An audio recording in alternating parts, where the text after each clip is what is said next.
विश्वानि देव सवितर्दुरितानि परास्व यद्भद्रं तन्नयास्व।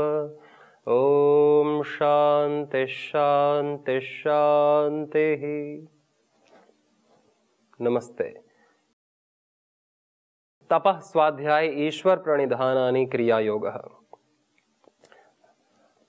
महर्षि पतंजलि के योग दर्शन का साधना पाद का यह प्रथम सूत्र हमको बहुत ज्ञान देता है, बल देता है, ऊर्जा देता है।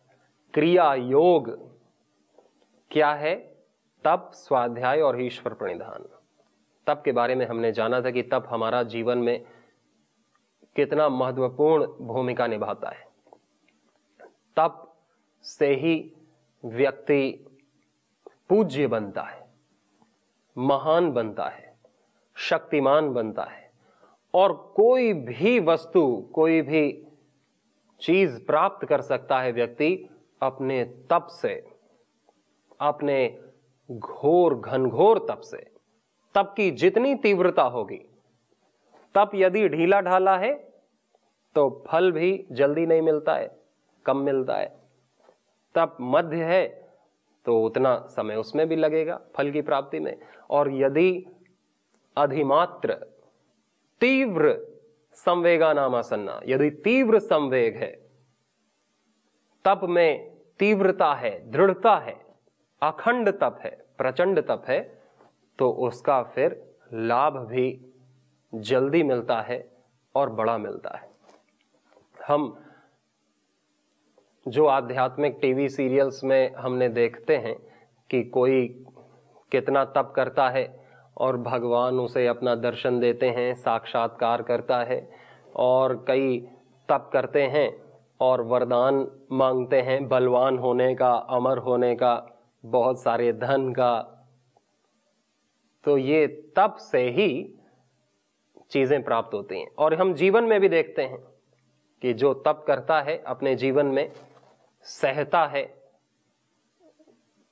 और आगे बढ़ता है, अपने कर्म को, अपने कर्तव्यों को नहीं छोड़ता, अंत में उसी की विजय होती है। वही बड़ा आदमी बनता है, वही सबके लिए वंदनीय, पूजनीय, स्मरणीय बनता है। और क्रिया योग के अंदर भी तप का बड़ा महत्व है। तीन ही चीजें तो बताई हैं ऋषि ने। तपः स्वाध्याय ईश्वर प्रणिधानानि क्रिया योगः। कि क्रिया योग, जो करने का योग है, जो हम करना है जिसको, वो तीन चीजें बताई। और तीन ही तो हमको भगवान ने शक्ति दी है। इन्हीं शक्तियों का सदुपयोग ही वो तीन चीजें हैं जो तीन जगह से हम करते हैं। तीन महत्वपूर्ण घटक कौन से हैं शरीर के? एक बुद्धि, जिससे हम ज्ञान प्राप्त करते हैं, सीखते हैं। दूसरा हमारा मन, जिससे हम, जिसे हृदय कहते हैं, मन कहते हैं। ये हृदय धड़कने वाला नहीं, जो सूक्ष्म शरीर का एक भाग है, जो कि मानता है, विश्वास करता है, श्रद्धा करता है, भावना पैदा करता है, ये हृदय। और तीसरा हमारे ये शरीर, जिससे हम कर्म करते हैं, हमारे हाथ पैर, हमारी कर्मेंद्रियां, जिससे हम करते हैं। तो ये तीन चीजों से ही योग होता है। और ये तीन चीजों से ही जब हम विहित कार्यों को करते हैं, समग्रता से करते हैं, उसी को योग कहते हैं। कार्यों को समग्रता से करना, किसी भी एक पहलू को छोड़ना नहीं, उसको इग्नोर नहीं करना, ये तीनों चीजें जब विकसित होती हैं तभी मनुष्य योगी बनता है। तो हाथ पैर से जब हम अपने कर्म इंद्रियों से कार्य करते हैं, कर्म करते हैं, उसी को तप कहते हैं। जब हम अच्छा कर्म करते हैं, तपो द्वंद्व सहनम, जब हम अपने कर्तव्य को छोड़ते नहीं हैं, चाहे सूर्य ग्रहण हो या चंद्र ग्रहण हो, चाहे संडे हो या मंडे हो, चाहे घर में गम का वातावरण, शोक का वातावरण हो या घर में प्रसन्नता का वातावरण हो, चाहे सर्दी हो या गर्मी हो या बारिश हो, चाहे शरीर में कोई पीड़ा हो या स्वास्थ्य हो या हानि हो अपने व्यवसाय में या लाभ हो या विजय हो या पराजय हो या भूख लगे या पेट भरा हो, किसी भी परिस्थिति में जब हम अपने कर्तव्य कर्मों को, विहित कर्मों को नहीं छोड़ते, अपने सहज कर्मों को, प्राकृतिक कर्मों को, स्वाभाविक कर्मों को जब हम नहीं छोड़ते, उसी को तप कहा है। सुख दुखे समय कृत्वा लाभा लाभ जया जय, यानी कि सम रहना, तितिक्षु होना, सहना। क्योंकि भगवान योगेश्वर श्री कृष्ण चंद्र जी ने भी अर्जुन से कहा कि ये जो हानि है, लाभ है, जय पराजय, सुख दुख जो तेरे को सता रहे हैं और जिससे तू विचलित हो रहा है, और इस महान धर्म युद्ध को जो तेरे सामने आया है स्वर्ग का द्वार खोलने के लिए, तू उससे मुंह मोड़ रहा है। कितने बड़े कार्य का तुझे निमित्त बनाया जा रहा है, तू उससे मुंह मोड़ रहा है। तेरे को साक्षात भगवान का सानिध्य मिल रहा है, तू उससे मुंह मोड़ रहा है। तेरी कितनी कीर्ति होगी, चर्चा होगी, तेरा कितना सम्मान होगा, वैभव होगा, ये सारी चीजों से तू मुंह मोड़ रहा है। किस लिए? अपने मोह के कारण से, सुख दुख में पड़ करके, जय पराजय में पड़ के, कि हम जीतेंगे या वो जीतेंगे, अपने पराये में पड़ करके तू अपने कर्तव्य को छोड़ रहा है। अपने जो तेरा क्षत्रियपना है, जो तेरा क्षात्र धर्म है, तू अपने धर्म को छोड़ रहा है। तो भगवान ने यही हम सबको ज्ञान दिया कि ये सब तो परिस्थितियां तो निरंतर बदलती हैं, धर्म नहीं बदलता। यदि हम परिस्थिति के बदलने से अपने धर्म को बदल दें तो इसमें हानि होगी हमारी। हमने धर्म को तोड़ दिया, हमने कर्तव्य को छोड़ दिया। अपने कर्तव्य को कभी नहीं छोड़ना चाहिए, वही अपना धर्म है। अपना कर्म ही अपना धर्म है, वही भगवान की पूजा है। स्वेन क्रतुना संवदेत स्वकर्मणा तमभ्यर्च्य सिद्धिम विन्दति मानवाः स्वे स्वे कर्मण्यभिरतः संसिद्धिम लभते नरः। कितनी बार वेद में, गीता में, उपनिषद में हमारे संतों ने, ऋषियों ने बताया कि हमारा कर्म ही हमारा भगवान है।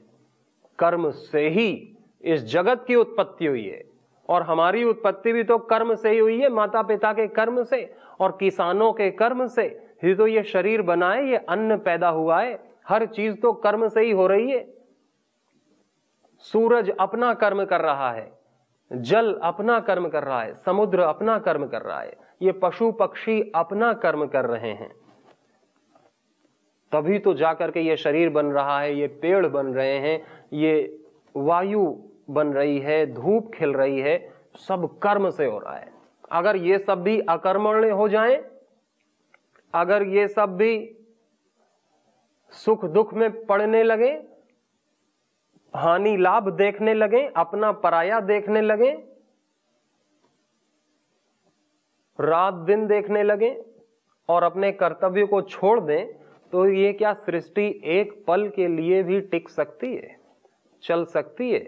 यदि सूरज अपना धर्म छोड़ दे, सूरज का धर्म क्या है? उष्णता, प्रकाश, जीवनी शक्ति का संचार करना। सूरज अपना धर्म कभी नहीं छोड़ सकता। कितने ग्रहण सूरज पर पड़े, लेकिन सूरज अपना धर्म नहीं छोड़ता। सूर्य, ये तारे अपना धर्म नहीं छोड़ते, पेड़ पौधे अपना धर्म नहीं छोड़ते। भले ही कोई पेड़ को काट डाले, लेकिन वो फिर उगेगा। वो इतने बीज पैदा करेगा अपना धर्म निभाने के लिए कि भले ही मेरा तो मरना निश्चित ही है, और कोई पहले भी काट दे तो कम से कम मैं बीज पैदा करूं, क्योंकि इसी से तो इस सृष्टि चक्र में संतुलन बना रहेगा। कोई अपना धर्म नहीं छोड़ता, केवल मनुष्य छोड़ सकता है और छोड़ता है। बहुत ही कम ऐसे लोग हैं जो भले ही मृत्यु सामने आ जाए, भले ही किसी सुंदर शरीर का लोभ सामने आ जाए, बहुत सारे धन का लोभ सामने आ जाए, भले ही कोई अपने का लोभ सामने आ जाए या पराये का लोभ सामने आ जाए, वो अपने सिद्धांत को, अपने कर्तव्य को, अपने धर्म को कभी नहीं छोड़ते। यही कर्तव्य को करने की बात ही भगवान श्री कृष्ण ने अर्जुन से कही कि भले ही तेरा अपना खून ही सामने क्यों ना हो, लेकिन तेरा धर्म है, धर्म को बचा करके रखना, धर्म के लिए युद्ध करना, धर्म के लिए अपनी बलि दे देना, धर्म के लिए जान लेना, जान देना। ये क्षत्रिय का कर्म है, धर्म है। जैसे ब्राह्मण का धर्म है खूब तप करना, तपस्वी जीवन जीना, ज्ञान अर्जन करना और ज्ञानी बन करके ज्ञान बांटना, निष्काम होकर के ज्ञान बांटना। जैसे एक सेवक का धर्म है सेवा करना, जैसे एक वैश्य का धर्म है गौ पालन करना, खेती करना, उत्पादन करना और इस संसार को चीजें उपलब्ध कराना। मां का कर्म है, पिता का कर्म है, सैनिक का कर्म है, शिक्षक का कर्म है, सबके कर्म है और वही सबका धर्म है। और यदि तू अपने धर्म को छोड़ देगा और तेरे को जो लोग बड़ा मानते हैं, तेरे को जो लोग सर्वश्रेष्ठ योद्धा धनुर्धर मानते हैं, और तू छोड़ देगा अपने कर्म को, तो बाकी क्या सीख लेंगे तुझसे? बाकी भी अपने धर्म को छोड़ेंगे और फिर वो सारा पाप तुझे लगेगा, क्योंकि तेरे कारण से अपना सबने धर्म छोड़ दिया। अब जो माता पिता ही अपना धर्म नहीं निभाते हैं, कुछ भी पिएंगे, कुछ भी खाएंगे, कुछ भी धूम्रपान करेंगे, कैसी भी दिनचर्या रखेंगे, तो बेटा बेटी क्या करेंगे उनके? वो तो उन्हीं को बड़ा मानते हैं और जिसको जो बड़ा मानता है उसको फॉलो करता है, अनुसरण करता है। कोई अपना रोल मॉडल एक्टर एक्ट्रेस को मानता है, क्रिकेटर्स को मानता है, तो उनके जीवन को देखता है कि वो कहाँ जाते हैं, क्या खाते हैं, क्या पहनते हैं, क्या पीते हैं, कैसे जीते हैं, क्या बोलते हैं, फिर उसी को वो अपने आप करता है, क्योंकि वो उनको बड़ा मान रहा है। कोई अपने गुरु को बड़ा मानता है, कोई ऋषियों को बड़ा मानता है। तो जिसको जो बड़ा मानता है वैसा जीवन उसका हो जाता है। मानना भी बहुत महत्वपूर्ण है। इनफैक्ट सबसे अधिक जो महत्वपूर्ण होता है वो मानना होता है कि हम किस पर विश्वास कर रहे हैं, किसको मान रहे हैं, किसको अपना जीवन का एक हम रोल मॉडल जिसे आदर्श मान रहे हैं, किसको आइकॉन मान रहे हैं। हम किसी भोगी को या किसी योगी को किसको मान रहे हैं? और बच्चा तो कुछ जानता नहीं, वो तो अपने माता पिता को ही मानता है और माता पिता जैसा करते हैं वैसा। तो भगवान कहते हैं ये तेरे को मोह कहां से आ गया? तेरे को अपने को देख करके मोह आ गया और तू कर्तव्य छोड़ देगा। और तू कर्तव्य छोड़ेगा केवल अपने सुख के लिए, केवल अपने पुण्यों के लिए कि मैं इनको मारूंगा तो अब पाप लगेगा, पाप पुण्यों में पड़ के तू अपने धर्म को छोड़ रहा है। तुझे नहीं करेगा तो पाप लगेगा। तू तो इसकी सोच ही मत कि तुझे पुण्य है कि पाप है कि सुख है कि दुख है, अपने पराये के बारे में। तू तो बस अपने कर्तव्य का ध्यान दे। बस कर्तव्य ही महत्वपूर्ण है और कुछ महत्वपूर्ण नहीं। मुझे भी कुछ नहीं पाना इस संसार में। भगवान खुद कहते हैं, योगेश्वर भगवान श्री कृष्ण खुद कहते हैं कि मुझको क्या पाना है इस संसार में, क्या पाना शेष है मेरे लिए। और फिर मैं भी तेरे साथ एक सारथी बना हुआ हूं। मुझको क्या तेरे से सैलरी चाहिए, या मुझको तू कुछ जमीन देगा या जायदाद देगा, या मुझे क्या चाहिए। फिर भी तो मैं कर रहा हूं ना, अपने कर्तव्य का पालन कर रहा हूं। जो मैंने कहा है वो मैं कर रहा हूं, शास्त्र विहित काम कर रहा हूं, अपना कर्तव्य मैं नहीं छोड़ूंगा। जैसे कि भगवान श्री राम ने मर्यादा पुरुषोत्तम जिन्हें कहते हैं, उन्होंने कभी अपनी मर्यादा नहीं तोड़ी, उन्होंने अपने कर्तव्य नहीं छोड़े। भगवान तो इसीलिए जन्म लेते हैं कि वो हमें बता सकें कि कर्तव्य ही सर्वश्रेष्ठ है, और सबसे बड़ा कर्तव्य तो यही है अपने धर्म का पालन करना। और धर्म क्या है? धर्म यही है अपना कर्तव्य। धर्म कोई ये नहीं पूजा पद्धति कि कोई क्राइस्ट को पूजा कर रहा है, कोई मोहम्मद की कर रहा है, कोई गणेश जी की कर रहा है, कोई बुद्ध की मूर्ति की कर रहा है, कोई इस पेड़ की कर रहा है, कोई उस पत्थर की कर रहा है। कर्तव्य वो कर्तव्य है अपना धर्म, कि जो मुझे इस वर्तमान में करना चाहिए, इस वर्तमान की प्राप्त परिस्थिति में जो मुझे करना चाहिए वो मेरा कर्तव्य है, और जो नहीं करना चाहिए वो मेरा अकर्तव्य है, नहीं करना चाहिए।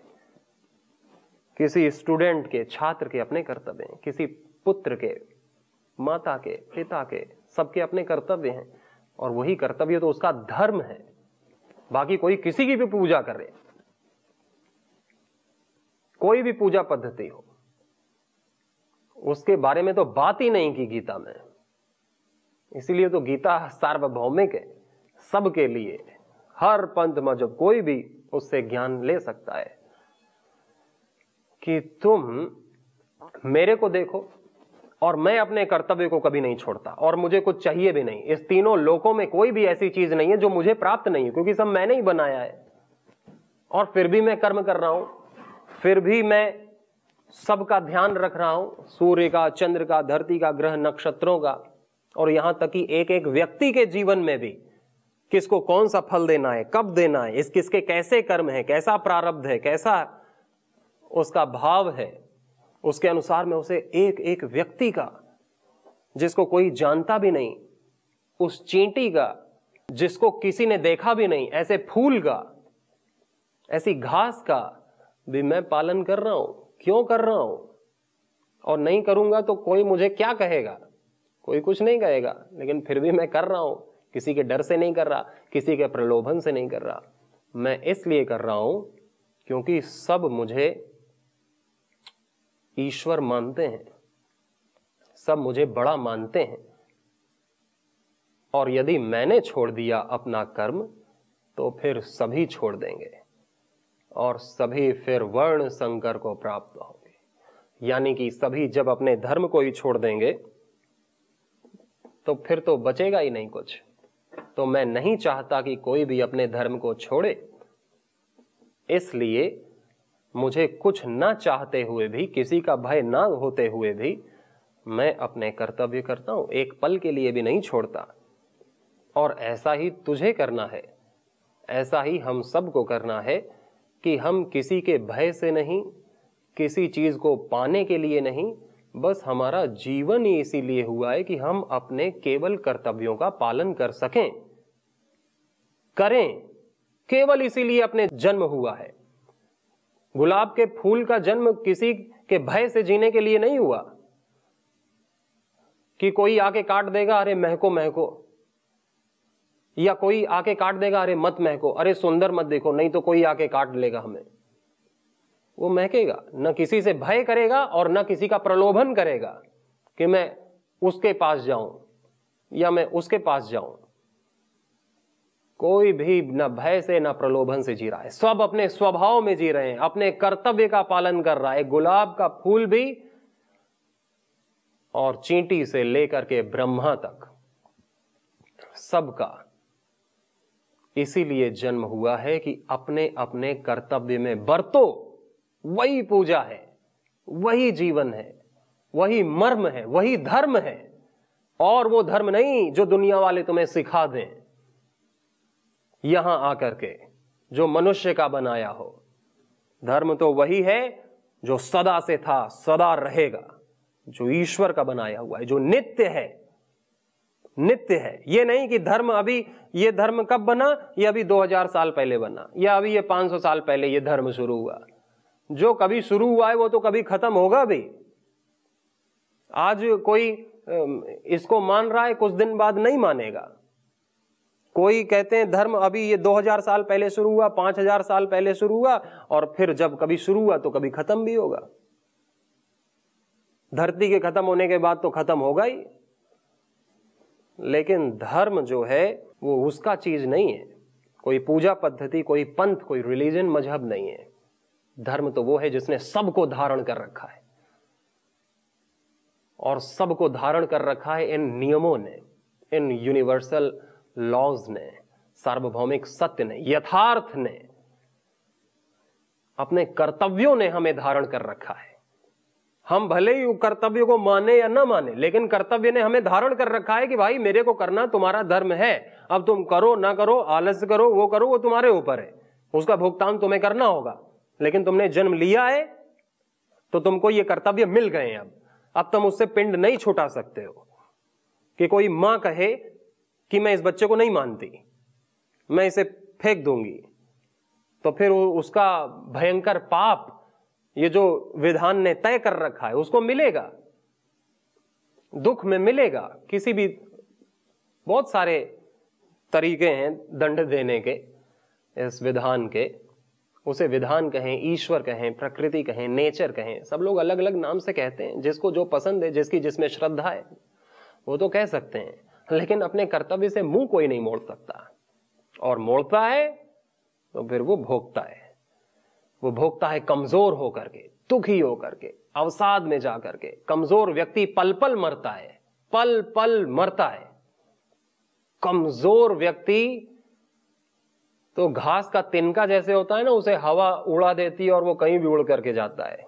वैसे कमजोर व्यक्ति को कोई कुछ बोल दे तो वो उसी में दुखी हो जाए, कोई कुछ बोल दे तो वो उसी में दुखी हो जाए। धूप है तो धूप से दुखी है, सर्दी है तो सर्दी से दुखी है, पानी है तो पानी से दुखी है, टीवी चल रही है तो टीवी से दुखी है, अपने कहीं तो बीवी से दुखी है, नहीं तो बच्चों से दुखी है, नहीं तो अकेला है तो अकेलेपन से दुखी है, और कोई साथ में है तो साथ वाले से दुखी है। यानी कि दुख उसके अंदर ही है, परमानेंट दुख है, और वो उसका स्वयं का बनाया हुआ है, और स्वयं बन जाता है तप ना करने से, कर्तव्य को छोड़ देने से, दोषों को ना छोड़ पाने से। दुख परमानेंट बन जाता है, और भगवान जो परमानेंट है वो मिट जाता है, वो दिखता ही नहीं, उसके होने ना होने से कोई लाभ ही नहीं। जो सत्य था, परमानेंट, नित्य, वो हट जाता है। फिर उनकी पूरी पूरी उनकी ज्योग्राफी ही, जीवन की दृष्टि चेंज हो जाती है कि कहीं परमात्मा नहीं है, दुख ही दुख है, धोखा ही धोखा है, सब ऐसे ही है। जैसा जो मानता है वैसा वो हो जाता है। जैसी जिसकी दृष्टि होती है वैसी उसकी सृष्टि होती है। ये सृष्टि ये नहीं कि सबके लिए एक ही जैसी सृष्टि है। जैसा जो मान रहा है उसके लिए वैसा ही सृष्टि है, और वैसा ही रिपरकशन, वैसा ही उसका प्रतिसाद उसे मिलेगा। कोई श्रद्धा में, प्रेम में देखेगा सबको अपना मान करके तो उसको वैसा लाभ मिलेगा। कोई सबको अपना दूसरा पराया मानेगा, शत्रु समझेगा, तो फिर उसको वैसा ही मिलेगा। सबके लिए दिन भी एक जैसा नहीं है कि आज तो संडे है, आज तो छुट्टी का दिन है, आज तो रविवार है, आज सब मस्ती करेंगे ना। जिसके मन में दुख है उसके लिए कैसा रविवार, कैसा सूर्य का प्रकाश। किसी के लिए दिन होकर भी रात जैसी अंधियारी है, और कोई रात में भी आनंद में है। तो सबके लिए न रात एक जैसी, न दिन एक जैसा, न समय एक जैसा, न ये धरती एक जैसी। एक ही व्यक्ति से कोई सुख पाता है, कोई दुख पाता है। तो ये चीजें हमारे ही अंदर से निकलती हैं। इसलिए तप करना हमारे हाथ से होगा। स्वाध्याय करना बुद्धि से होगा, कि हम पहले स्वाध्याय करके जाने तो सही कि मैं अभी क्या हूं वर्तमान में, मेरे में क्या दोष हैं जिसे मुझे नहीं छेड़ना चाहिए, दूर रहना चाहिए। क्या अकर्तव्य मैं कर रहा हूं, मुझे नहीं करना चाहिए। मेरे क्या कर्तव्य हैं, क्या अकर्तव्य है, क्या करणीय है, क्या अकरणीय है, क्या देखना, क्या नहीं देखना, क्या खाना, क्या नहीं खाना। ये स्वाध्याय से ही तो पता चलेगा अपने को। ध्यान करने से, पढ़ने से, जप से मन शांत होगा तो ये सारी चीजें पता चलेंगी। ये स्वाध्याय बुद्धि का विषय है। और ईश्वर प्रणिधान, ईश्वर की भक्ति तो हृदय से होगी। भावनाएं कि सभी उसी की संतान है, जिस लिए मैं आया हूं सभी उसी के लिए आए हैं, और ये शरीर भी नहीं रहेगा और किसी का शरीर नहीं रहेगा, तो मैं क्यों किसी को दुख दूं, क्यों किसी से द्वेष करूं, क्यों किसी से ईर्ष्या करूं। सभी उसी की संतान है, उसके नाते सब मेरे ही भाई बहन है। मैं सबकी मदद करूंगा, सेवा करूंगा, और किसी से कुछ चाहूंगा नहीं। सब ईश्वर के ऊपर, उसी की सृष्टि है, वही संभाल रहा है। मैं क्यों चिंता कर रहा हूं? न मेरा कोई पहले था, न बाद में रहेगा, मेरा तो कुछ भी नहीं है। तो मैं मस्त रहूं अपनी धुन में। ये ईश्वर प्रणिधान है, ये हृदय का विषय है। तब करना हमारे शरीर का, मन का विषय है, और स्वाध्याय करना हमारी बुद्धि का विषय है। यही है क्रिया योग। जीवन को समग्रता से जीना, पूरा जीना। सभी को बहुत सारी शुभकामनाएं। नमस्ते।